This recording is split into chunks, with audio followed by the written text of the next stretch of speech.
Ternyata tempatnya begitu dekat dengan Masjid Nabawi. Ini saya sedang berada di sampingnya pintu 322. Bisa lewat dari pintu 322 dan juga dari pintu sebelah sana, dari pintu 326. Dan inilah tempatnya. Di sini Masjid Nabawi. Kemudian di sini seret. Nah, inilah tempatnya Sayyidina Abu Bakar ketika dilantik. Assalamualaikum warahmatullahi wabarakatuh. Apa kabar para sahabat semua? Semoga kita senantiasa dalam keadaan baik-baik saja, sehat selalu dan dilancarkan dalam setiap urusannya. Sekarang saya sedang berada di Masjid Nabawi, berada di sebelah timur, di sebelah baratnya Masjid Nabawi, di dekatnya pintu 326, pintu gerbang 326. Ternyata di tempat ini ada tempat yang sangat bersejarah di zamannya Rasulullah Shallallahu Alaihi Wasallam, yaitu pasnya ketika Rasulullah sudah wafat, yaitu pada hari Senin. Kemudian di hari-hari selanjutnya, riwayat mengatakan, ada yang mengatakan bahwa kejadian tersebut terjadi pada hari Selasanya, yaitu ketika Rasulullah Shallallahu Alaihi Wasallam wafat. Orang-orang di kota Madinah ini kebingungan siapakah yang harus dijadikan penggantinya Rasulullah atau menjadi pemimpinnya umat Islam setelah Rasulullah wafat. Akhirnya orang-orang kaum muslimin, baik yang dari muhajirin ataupun dari kaum ansor, itu bermusyawarah untuk memilih siapakah pemimpin yang harus dipilih untuk menggantikan Rasulullah Shallallahu Alaihi Wasallam. Akhirnya orang-orang kaum muhajirin dan kaum ansor berkumpul di suatu tempat untuk menentukan, untuk memilih siapakah pemimpin yang harus dipilih oleh mereka untuk memimpin kaum muslimin ke depannya. Dan tempatnya ternyata ada di sini. Ini Masjid Nabawi. Di sana, ini waktu pagi. Di sebelah sana ini Masjid Nabawi, di sebelah sana arah Baqi. Di sana arah Baqi, arah sebelah timur. Kemudian ini Masjid Nabawi, dan saya sedang berada di pintu 326, dan di sinilah tempatnya, sangat dekat dengan Masjid Nabawi. Inilah tempatnya. Ini dinamakan dengan Saqifah Bani Sa'idah. Saqifah Bani Sa'idah, yaitu tempatnya kaum muslimin dulu bermusyawarah untuk mengangkat pemimpin untuk dijadikan pemimpin di kalangan mereka, yaitu menjadikan Sayyidina Abu Bakar sebagai khalifah untuk menggantikan Rasulullah. Mereka semuanya berunding, bermusyawarah untuk mengangkat siapakah yang sepantasnya dan selayaknya untuk dijadikan penggantinya Rasulullah atau disebut dengan khalifah. Akhirnya kaum muslimin berunding, bermusyawarah dan menganggap bahwa Sayyidina Abu Bakar lah yang sepantasnya menggantikan kedudukan Rasulullah, karena Sayyidina Abu Bakar adalah sahabat yang paling sepuh dan juga sangat alim, sangat mengerti tentang keadaan Rasulullah, sifat-sifat Rasulullah, dan juga beliau memang sangat berjuang demi agama Islam dari segi ketauladannya, dari segi sifatnya, keberaniannya, dan juga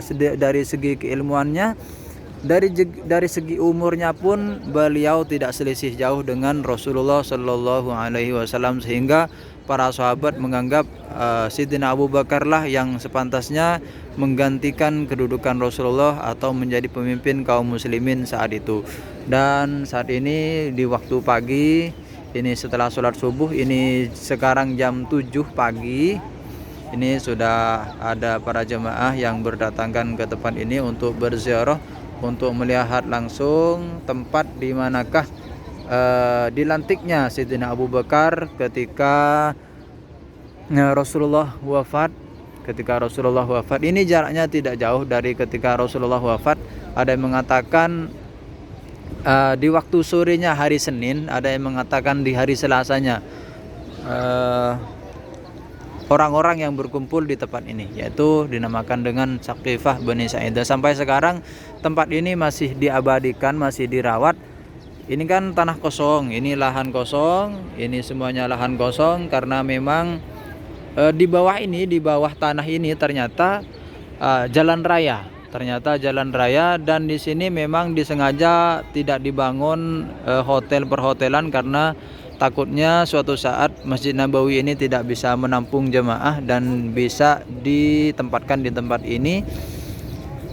Dan untuk orang yang berziarah ke tempat ini ternyata tidak begitu banyak, tidak seramai di sebelah sana. Di sebelah sana kan Masjid Qomamah. Di sana ada Masjid Qomamah, kemudian ada Masjid Sayyidina Abu Bakar, ada Masjid Sayyidina Ali. Ini dekat sekali dengan Masjid Qomamah, namun hanya sedikit orang yang berziarah ke tempat ini karena tidak banyak juga, tidak semua rombongan biasanya mengetahui tentang keberadaan tempat ini, padahal tempat ini juga memiliki sejarah yang luar biasa. Pengangkatan Sayyidina Abu Bakar menjadi khalifah, menjadi pemimpin pertama penggantinya Rasulullah Shallallahu Alaihi Wasallam. Mari kita lihat ke dalam.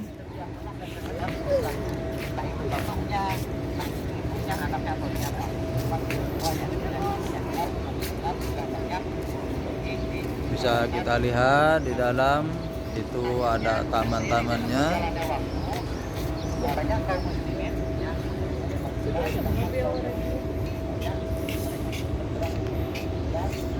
Dan tempat ini tidak bisa dimasuki oleh jemaah.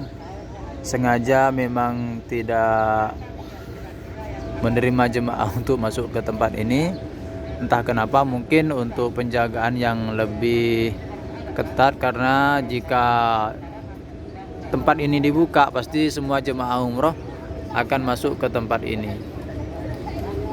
Takutnya mungkin takut rusak dan semacamnya, namun dari dulu tempat ini tetap tidak dibuka sampai sekarang. Masih dirawat dan semua tumbuhannya tumbuh dengan subur. Ini ada pohon kurmanya juga.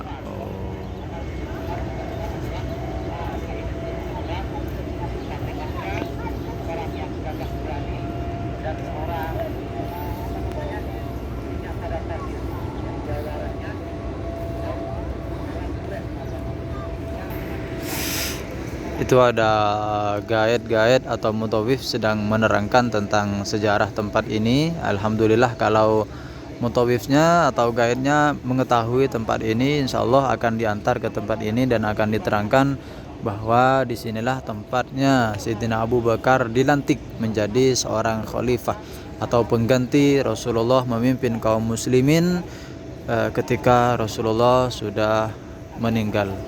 Ketika Rasulullah wafat, ternyata banyak kaum muslimin yang tidak percaya bahwa pemimpin mereka sudah meninggal, sudah meninggalkan mereka semua, sampai-sampai Sayyidina Umar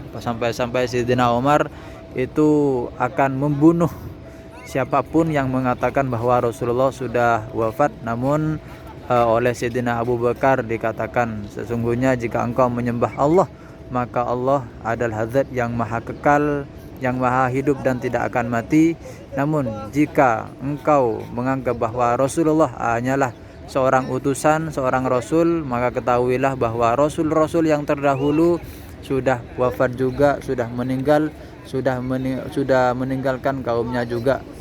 Artinya Rasulullah hanyalah manusia biasa yang hanya menyampaikan risalah kepada kita semua, dan beliau juga punya nafas, punya nyawa, sehingga ketika sudah tiba pada waktunya, tiba pada masanya, Rasulullah akan diambil ruhnya oleh Allah Subhanahu wa taala, sehingga kaum muslimin sangat berduka saat itu, dan kaum muslimin juga butuh pemimpin untuk menggantikan Rasulullah, dan akhirnya terpilihlah Sayyidina Abu Bakar sebagai sahabat yang dipercaya untuk menggantikan Rasulullah Shallallahu Alaihi Wasallam. Dilihat dari segi sifatnya, kepribadiannya, sabarnya dan semacamnya, semuanya sangat mencontohkan bahwa Sayyidina Abu Bakar adalah sahabat yang memang sepantasnya dan sepatutnya untuk menggantikan kedudukan Rasulullah Shallallahu Alaihi Wasallam. Semoga kisah ini bisa menginspirasi kita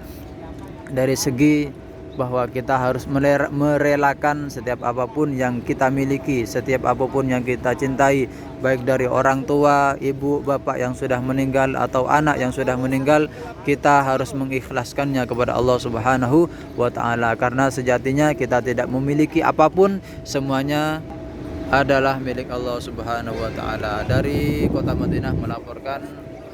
Mohon maaf apabila ada kesalahan. Wassalamualaikum warahmatullahi wabarakatuh.